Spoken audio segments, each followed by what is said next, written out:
क्रमांक 4 तालिका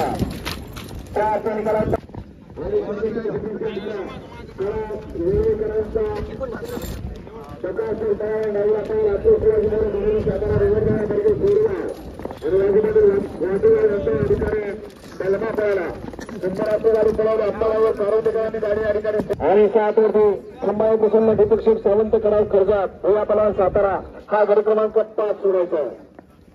6 ते 10 मालक गाडी घेत बघा 6 ते 10 आणि 11 ते 20 रेल्वेगाडी मालक आपण गाडी घेताचा मार्ग भरायचा. या गडमावरून या त्याला गाडा सोडून येणार पाठीमागं गटवाळा गाडा सोडून येणार आहे. काय होते का मधनं चालणार 4 नंबर तासावणी मागं गटवाळा काय होते का मधनं येणार या ठिकाणी किशोर पाहिजे रतन पाहिजे आणि सुब्रमण्य सावंत तांबेवाडी यांच्या बलमाची सुंदर गाडी पळवली. अतुल त्याबद्दल अतुलसाठी या ठिकाणी 500 रुपयाचे बक्षीस या ठिकाणी आपल्या मोबाईलची